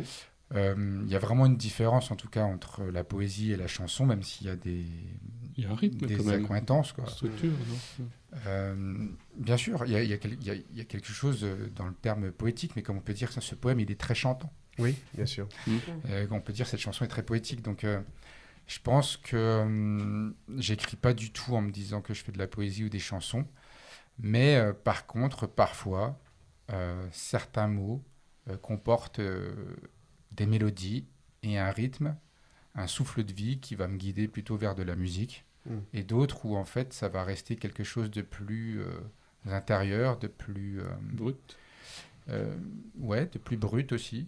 Mais c'est pareil, on peut écrire des poèmes de manière très fulgurante et les garder tels quels, comme on peut passer 3 ans à modifier un poème. Quoi. Moi, je sais que j'ai pas du tout... j'ai une manière d'écrire qui est... Enfin, déjà, j'ai vachement de mal avec l'idée d'être défini comme étant écrivain. Je suis pas écrivain, j'ai pas écrit grand-chose. Moi, je suis un paresseux qui retourne des feuilles de temps en temps et puis qui se dit « Ah tiens, ce mot-là, il serait plus joli. » Mais il y a 2 écoles. Il y a des gens qui produisent énormément et puis qui font énormément de déchets. Moi, je fais très peu de déchets, mais du coup, je fais aussi très peu de choses. Et tu produis moins. Ouais, je produis Mais moins. mieux, J'ai besoin de... je sais pas si c'est mieux, mais en tout cas, moi, j'ai besoin de... D'intérioriser avant de sortir. Et de ressasser. Je crois que j'ai besoin d'un ressac, Ah oui. d'un truc, de l'ordre de la vague. Un truc qui C'est-à-dire va, que qui tu le vient, qui- gamberges, toi, à l'intérieur, en toi, et avant de le poser sur le papier, quand tu le poses sur le papier, il est déjà prêt, en fait. C'est déjà propre. Non, je pense que mon poème, c'est plus, tu vois, un caillou ou un galet qui serait roulé par la mer, et puis, puis juste un jour, de marée basse, quelqu'un l'a ramassé et l'a lu. Quoi. Ça, c'est pour être une chanson, ça aussi, on est d'accord ou pas? Parce que- Ou un poème. Ou un poème. Mais il y les a deux vraiment un truc comme ça, tu sais, Ouais. le truc, il est poli, ou il est, enfin, pas poli dans le sens poli du terme, mais Oui, mais polissage. il y a tellement eu de voyages, de passages, d'allées, de retours, sauf qu'un jour, à force d'aller-retour, ce galet, peut-être qu'il se retrouve à la portée de quelqu'un d'autre. Voilà. Et toi, Thomas, est-ce que tu te retrouves dans ce que dit San, ou est-ce que tu as une autre manière d'intérioriser tes poèmes ou ton écriture? Bah, c'est vrai que pour le coup, je fonctionne assez différemment. Mm. J'ai tendance à partir du moment où je ressasse beaucoup, j'ai besoin de sortir de ma tête. Je suis pas quelqu'un qui aime ressasser. D'accord. À partir du moment où je pose sur le papier, je le sors de ma tête et je peux prendre du recul par rapport à la chose. Tu l'exorcises presque. C'est ça. Ah oui. Et alors, quand il est posé sur le papier, il n'est pas prêt pour autant non plus. C'est Ah là non, que tu non, commences non. à le raturer. C'est ça. Après, je fais des ratures, je fais plein de modifications. Des fois, je brouille le papier et je le jette à la poubelle. Bon, ça Je faut le pas mange. Ok. Quand c'est- tu... Pardon. Voilà, il y a eu Non, mais après concours de toi, questions là. Clem, à toi, Clem. Ton tout premier poème dont tu l'as couché sur le papier à 11 ans, à quel moment tu t'es dit « Tiens, je vais le partager avec les gens Oh non, Jean plutôt. À la base, je l'ai posé dans mon recueil parce que pour moi, c'était le point de départ. J'ai écrit ce poème-là au moment où je me suis rendu compte que ma vie n'était pas normale. Enfin, normale entre gros guillemets. Et donc, je l'ai posé là parce que j'en avais besoin. Et après, c'est mes amis auteurs, au moment où je leur ai présenté le recueil, j'aurais fait « Tenez, j'ai écrit un recueil en secret pendant un mois !» Et donc, du coup, c'est eux qui m'ont poussé à publier le recueil après. D'accord, c'est parce que t'as sauté le pas de te dire tiens, je vais écouter, C'est j'ai ça. écrit un recueil, C'est ça ça. me dit de le lire. Ok, d'accord. Et du coup, tu l'as publié à ton compte ou... C'est ça, je l'ai Ok. publié tout seul, c'est moi qui ai tout fait, entre guillemets. J'ai fait la maquette intérieure, donc en gros, c'est les pages qu'on tourne, et la couverture aussi. Et juste par curiosité, pourquoi tu as fait le choix de le faire seul et pas de le proposer ou de chercher un éditeur? Bah, du coup, j'ai réfléchi à la chose, et pour moi, c'était important d'aller jusqu'au bout de la démarche. J'avais besoin de poser la première lettre et de faire le livre en entier jusqu'à la fin. Comme si tu construisais quelque chose. C'est ça. Oui, par les fondations, par le toit, etc. C'était quoi ta question, Jean? C'était une remarque par rapport à vos deux fonctionnements. Donc l'un qui pose très vite sur le papier et l'autre qui va garder peut-être plus longtemps les choses dans sa tête avant de les sortir presque finies. On a l'impression en fait que la différence elle est dans l'endroit où la frontière entre votre cerveau et le monde extérieur et qui n'est pas placée au même endroit l'un l'autre. C'est ma petite réflexion, voilà. Maintenant, je vais retourner me coucher. Non, c'était bien, c'était pas mal. J'avais jamais, j'avais pas vu les choses sous cet angle-là. Je voudrais dire que Thomas est peut-être, il a un désir de perméabilité plus. Ouais, ou alors son cerveau s'étend à l'extérieur, peut-être. Je sais pas comment dire, tu vois. C'est une manière un peu brutale de le dire, mais. Ouais, la limite n'est pas au même endroit. Et après, est-ce que ça conditionne le résultat? J'en sais rien. Là, c'est là qu'il faudrait peut-être avoir un peu de matière. La matière grise. Qu'est-ce que c'est philosophique ce soir, hein? C'est incroyable. Beau, hein? Je suis désolé, j'ai mangé des BN, ça me fait ça à chaque fois. Alors, quels sont les sujets que vous abordez dans vos... Alors, quand je dis poème pour toi, parce que c'est ce que tu es poète, et du coup plutôt chanson pour toi, San. Quels sont les sujets que vous abordez? Tu m'as dit, toi, Thomas, des sujets du quotidien. Alors quoi comme sujet du quotidien? Des sentiments plutôt? C'est ça, c'est les sentiments qui me traversent. Ça peut être un moment de joie comme ça qui est arrivé, par exemple, pour ce soir. Ça peut on être, va avoir un poème là-dessus? Pour toi, peut-être. Ce sera pas la même émotion. Ça peut être un coup de mou, ça peut être le stress, ça peut être un moment où je ressasse mon passé, où je vais avoir besoin de voir en fait pourquoi je pense ça à ce moment-là. C'est mon quotidien. Ça peut être un arc-en-ciel qui arrive dans la journée. Quand tu as eu cette amnésie là rétrograde jusqu'à tes 18 ans, ça t'est revenu depuis tout? T'as repris tout en pleine face, quoi, je veux dire, ça t'a aidé à écrire, ça t'a construit ou... C'est ça. En fait, du coup, j'ai été maltraité dans mon enfance. Et à partir du moment où j'ai commencé à me rendre compte de la chose, j'ai commencé à oublier mon passé. Ouais. Ça a été progressif, c'est ça, pour me protéger. Le but de l'amnésie traumatique, en termes de cerveau, c'est pour protéger la personne, protéger l'esprit. Et donc, vers mes 18 ans, tout est revenu en face. Je ne dormais plus, je mangeais plus, je buvais plus, je faisais des cauchemars. Vraiment, c'était atroce, quoi. En fait, je revivais tout mon passé, tout ce que j'avais oublié pendant ces années-là, quoi. C'est terrible. Et là, aujourd'hui, tu as réussi à exorciser tout ça, à le coucher sur le papier, tout? Tout, non. Non, pas tout. Il y a des choses qui restent, on reste marqué à vie de ce genre de moment, et disons que c'est... Je l'ai posé sur le papier parce que j'en avais besoin à ce moment-là. Aujourd'hui, je sais que je continue encore à coucher sur le papier des choses que j'ai pu vivre ou que j'ai pu ressentir aussi encore là-bas. Mais disons que ce sera jamais terminé. Et puis, malheureusement, c'est aussi ce qui t'a construit, donc c'est utile.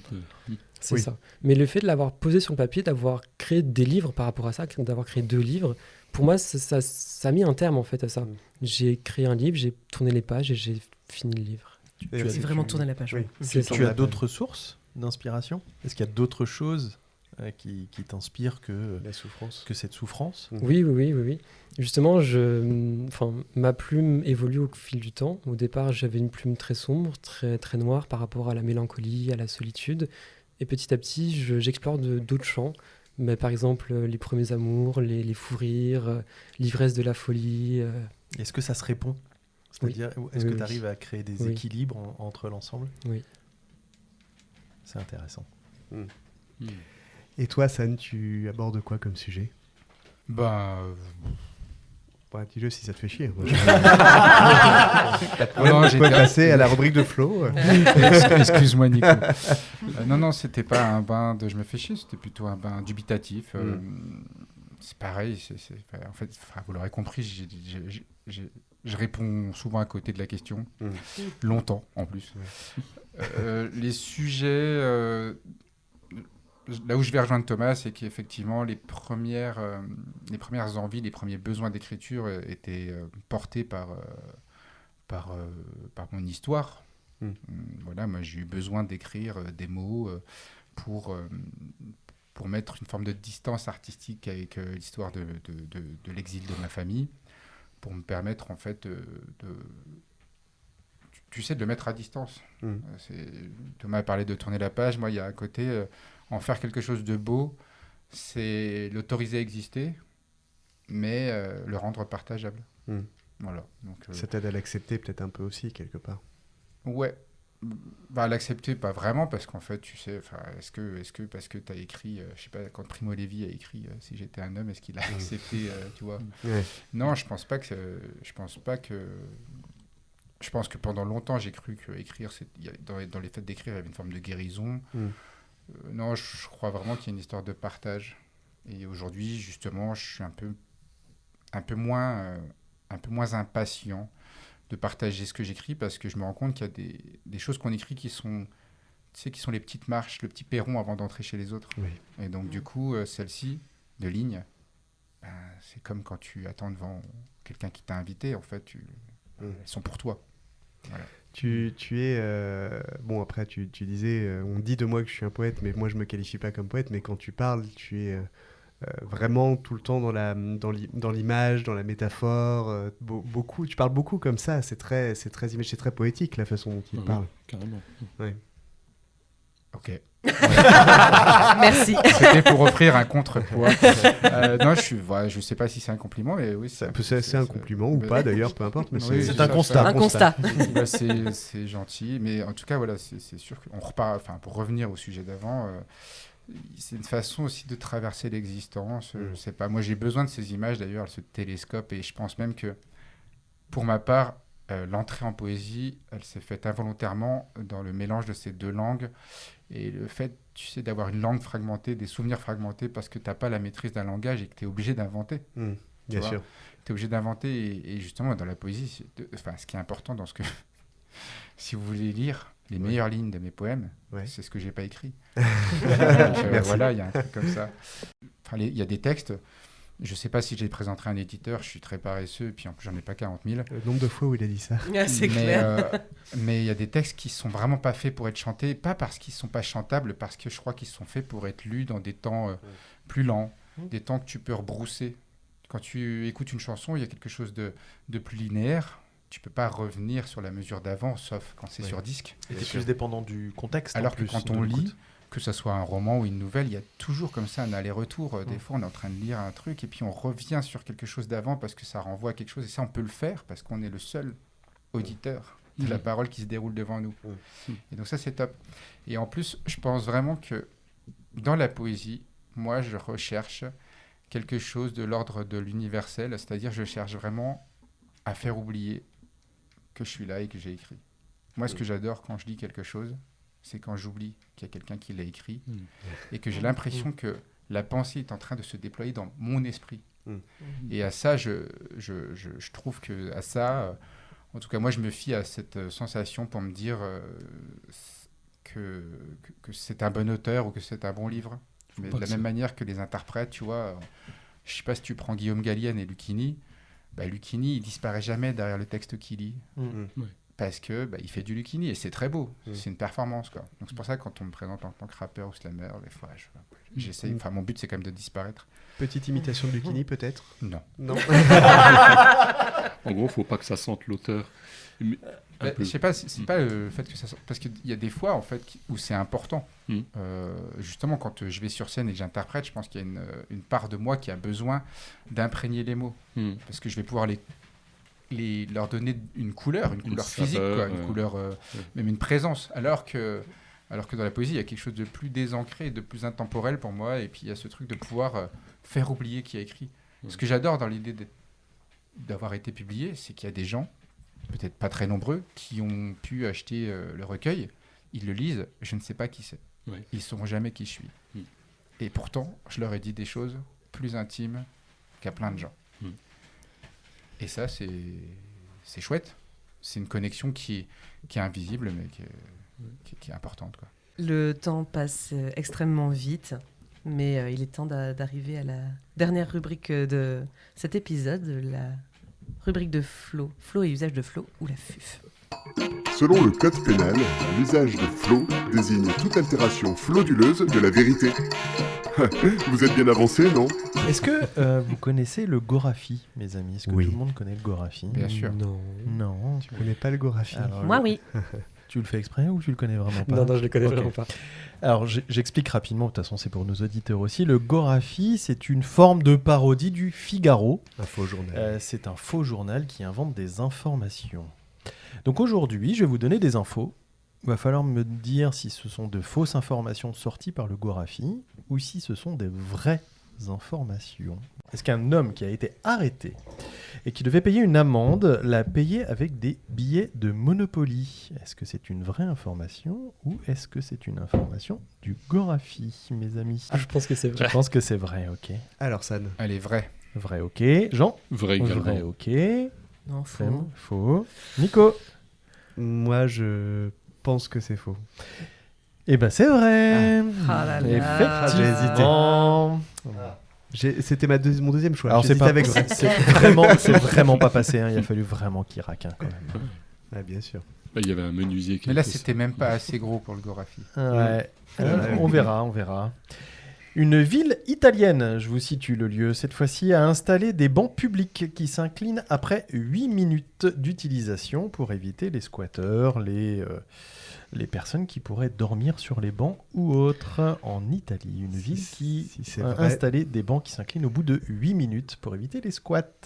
si c'est À vrai, votre franchement, avis, l'argent tiens, on va gaspillé, commencer quoi. par C'est Clem. clair.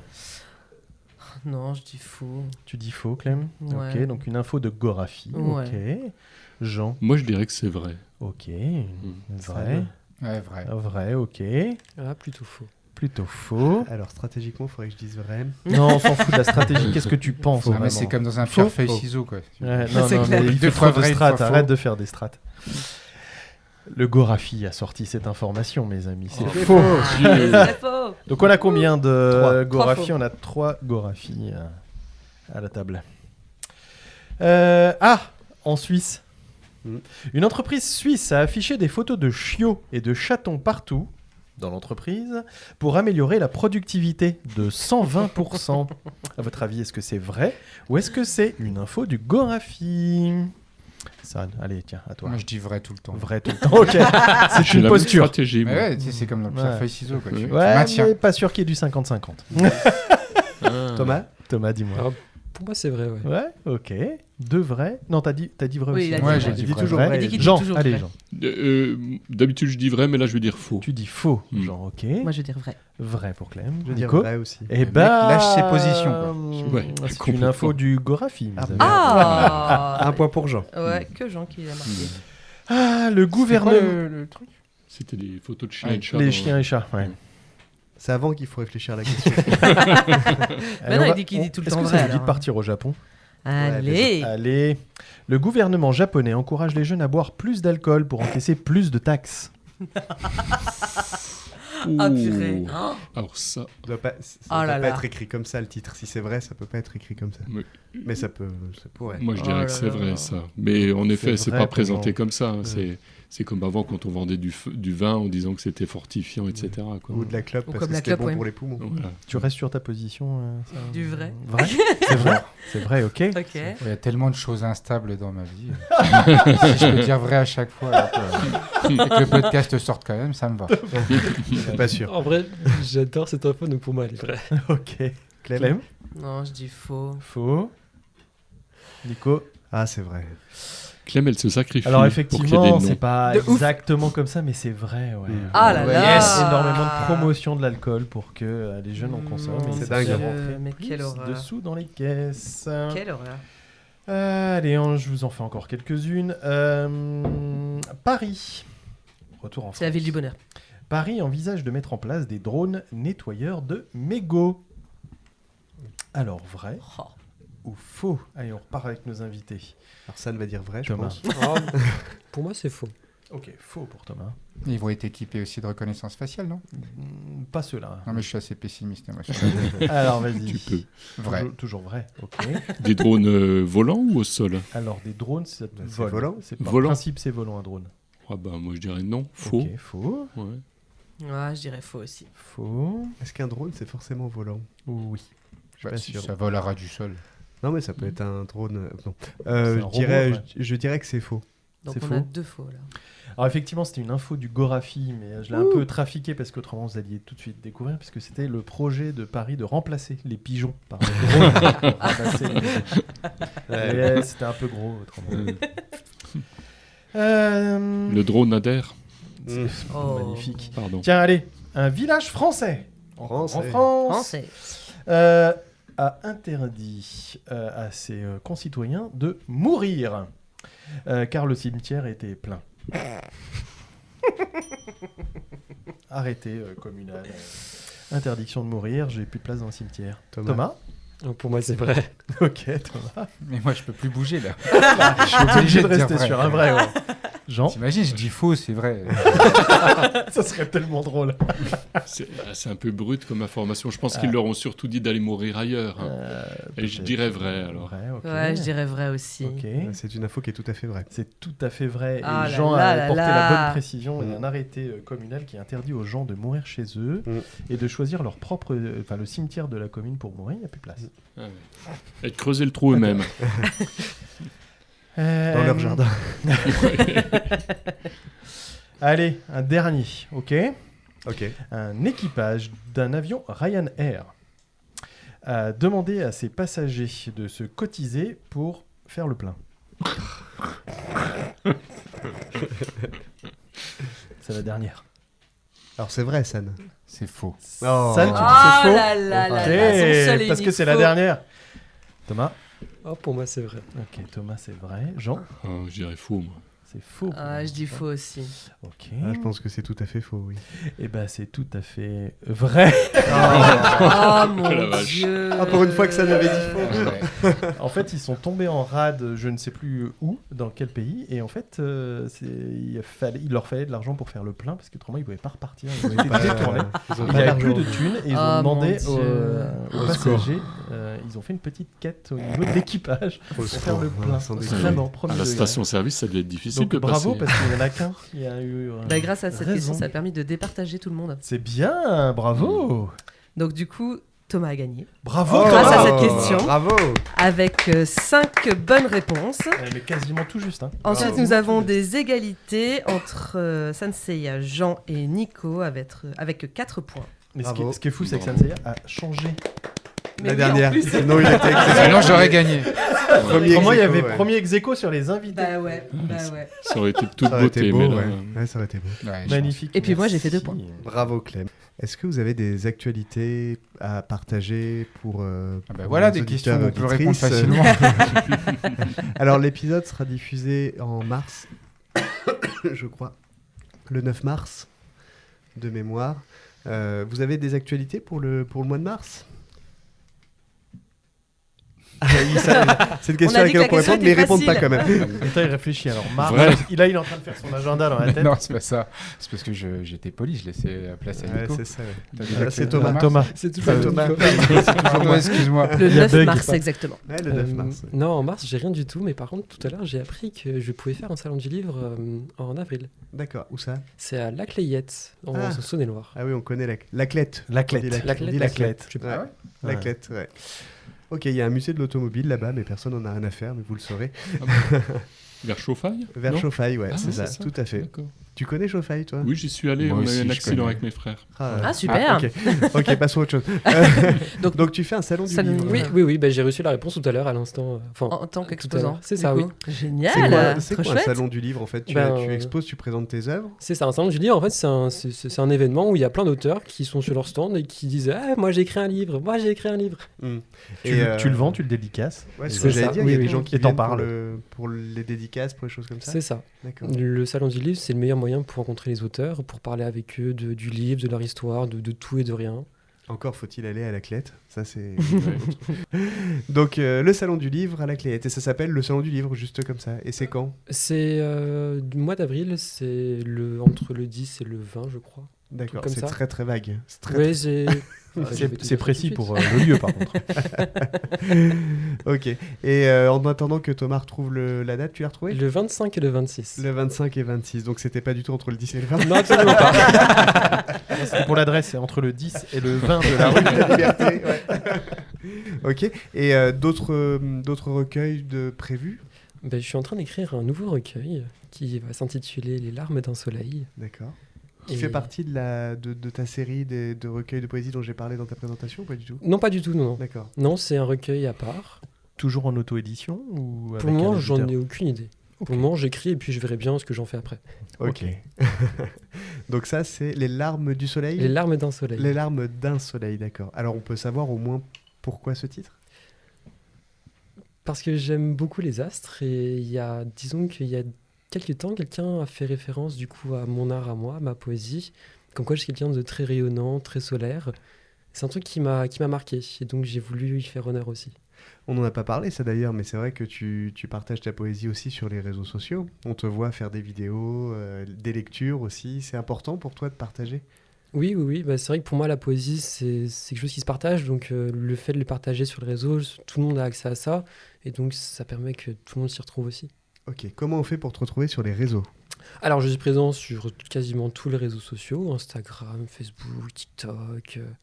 Et donc, on tape Thomas Silverwolf dans la barre de recherche. Tout attaché ou pas, peu importe ? Alors, c'est Thomas-du-bas Silverwolf. Ok. On n'est pas obligé d'avoir des menottes pour... On n'est pas obligé d'être tout attaché. Ok. Tout attaché. Excuse-moi. Bon, on vous incite évidemment à vous abonner à ce compte merveilleux. Et puis, on va passer aussi à San, tes actualités, maintenant que tu as eu le temps de réfléchir. Ouais, bien sûr. Alors, 9 mars, j'ai pas d'actualité publique. C'est plutôt un moment où je suis en coulisses à préparer des choses. Moi, là, je sors d'une période très active, la automne 2025, où j'ai fait une petite tournée pour la sortie d'un EP.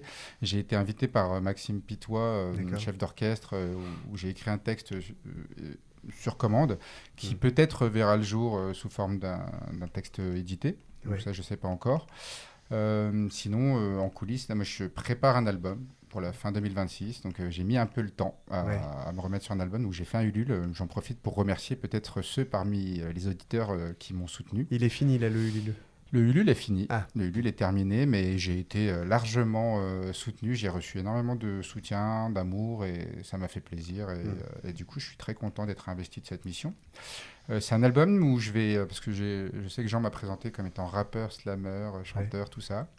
Je pense que là, j'ai envie d'aller vers des choses beaucoup plus naïves, tendres. Le monde qui m'entoure me contraint de plus en plus. Donc, moi, quand ça se passe comme ça, j'aime bien faire le contraire. Tu t'enfermes dans un monde plus doux. Voilà, donc du coup, je suis là-dedans avec une collaboration avec une illustratrice dont je ne peux pas trop parler maintenant parce que ce n'est pas du tout encore fait. L'idée, c'est de pouvoir créer une autre forme de narration sous la forme d'un objet. Voilà. C'est tout ce que je peux dire pour le moment. On a le droit de savoir le nom de l'album ? Je ne l'ai pas encore. Tu l'as pas encore ? Je ne l'ai pas encore. Il y avait une partie qui était déjà écrite et puis je l'écris un peu au fur et à mesure aussi justement pour essayer d'avoir quelque chose qui soit un peu en temps réel aussi. Et l'objectif, ce serait qu'il sorte quand ? À l'automne 2026. Ok, donc dans pas longtemps alors. Ouais, dans pas si longtemps, donc je promets rien. J'ai décidé... Parce qu'il est paresseux, il l'a dit, il a jamais dit. J'ai décidé en tout cas de me foutre un peu la paix et puis d'essayer de faire le truc un peu comme ça venait. Puis j'ai vu que les gens m'avaient accordé une forme de confiance, donc bien sûr, j'avais envie aussi d'en profiter. Dans la plupart des commentaires qu'ils m'ont laissé, c'était prends le temps de nous faire un truc bien. Donc je me suis dit allez, on y va quoi. Est-ce qu'ils ont ajouté pas comme la dernière fois? Pas comme la dernière fois. Ça fait un peu ça. Quoi. Non, mais c'est une bonne remarque. Je ne sais pas si j'arriverai à faire mieux que la dernière fois.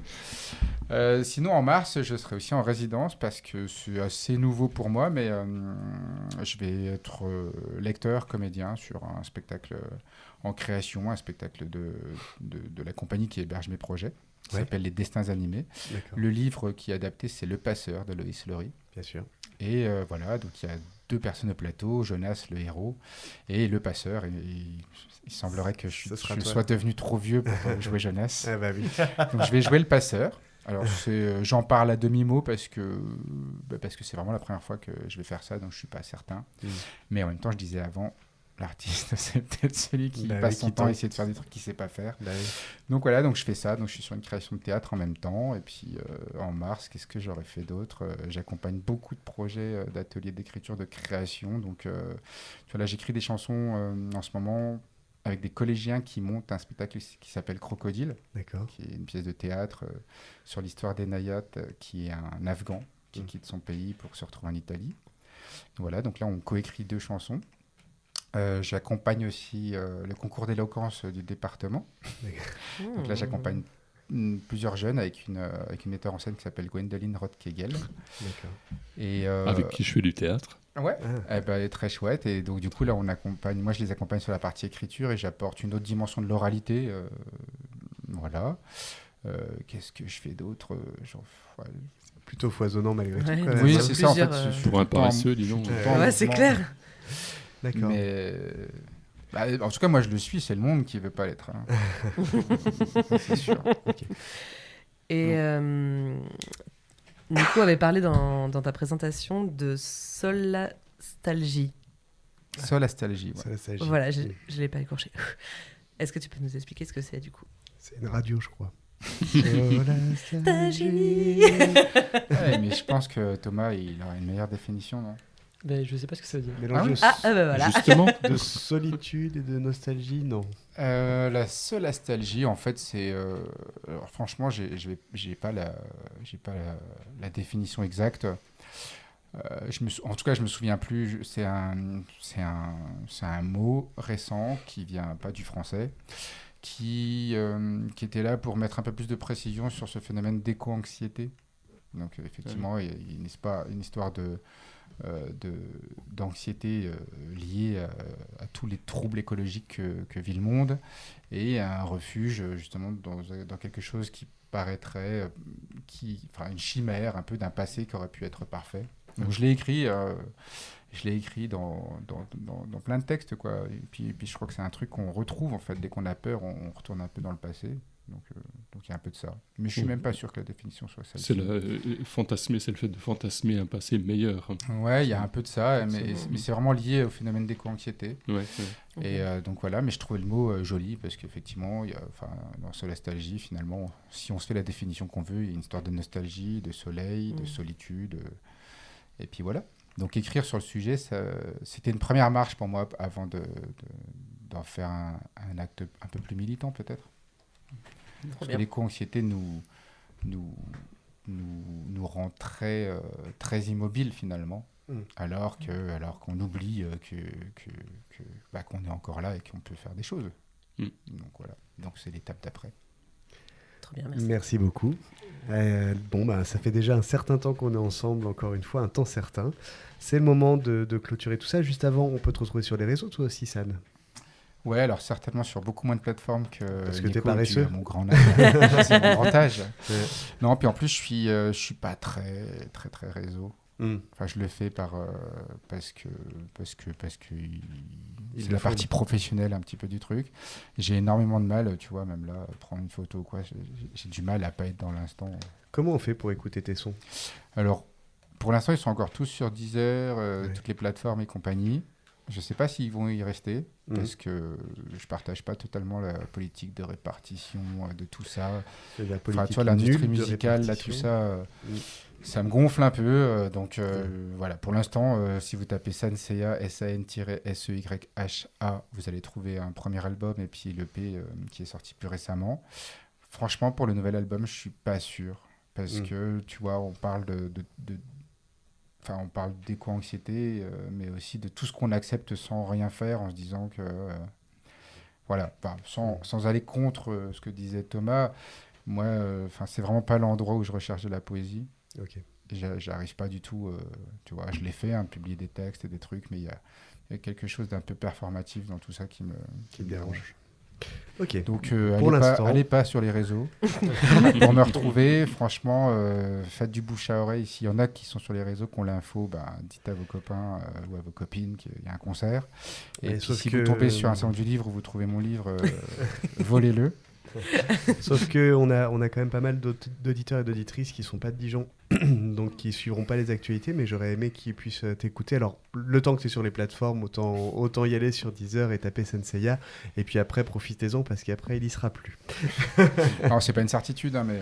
non, c'est trop tard, c'est dit, là. C'est que je profite du temps d'exposition pour donner 2-3 positions. C'est des fois, enfin, tu vois, bien sûr, artiste indé, on subit un peu ce genre de truc tout seul et on le dit pas. Parce que t'as pas le choix, ouais. Puis en plus, tu vois, moi j'interviens auprès des jeunes et les questions qui reviennent souvent, c'est t'es connu, tu fais des streams et puis dire, mais en fait, t'es juste en train de marcher sur le fait que je sois devant toi et que j'existe et puis que voilà. Mais je leur en veux pas à eux, c'est cette industrie qui... C'est la société de manière générale. Ouais, c'est ça. L'industrie de la musique. Ok. Sur ces bonnes paroles, je vais vous demander de nous donner un dernier mot. S'il ne devait en rester qu'un seul, vous qui êtes poète, ça doit être un peu difficile, mais si vous ne deviez garder qu'un seul mot, lequel serait-il ? Moi, je partirais sur le mot espoir. Espoir, ok. La paresse. Espoir Évidemment. Et paresse. Bon, on va pas faire de lien entre les deux. Pas utile. On peut mêler ces deux mots pour en faire une par-espoir. Espèce. Ah non, ça existe déjà. Il faut faire gaffe parce qu'en mêlant les deux, on se retrouve avec Express. Et là, on a contre-courant. C'est contre-courant de ce qu'on voulait. Ah, tu m'étonnes. En tout cas, merci beaucoup de nous avoir fait le plaisir d'être là ce soir à tous les deux. Je rappelle donc Thomas Silverwolf, et Senseiya.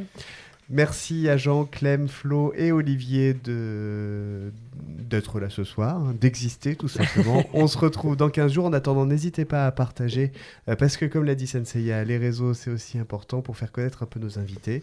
Et on se retrouve dans 15 jours avec des invités incroyables. Incroyaux ? On dit incroyaux peut-être ? Incroyaux. Allez, merci à tous. Salut. Salut tout le monde. Merci. Ciao. Je pense qu'on a trouvé la solution pour arrêter les guerres dans le monde. On va lâcher des lapins. Merci d'avoir écouté Plein Phare. On a gâté. Papa, maman, je Je suis artiste. On se retrouve au prochain épisode. C'est pas un espace.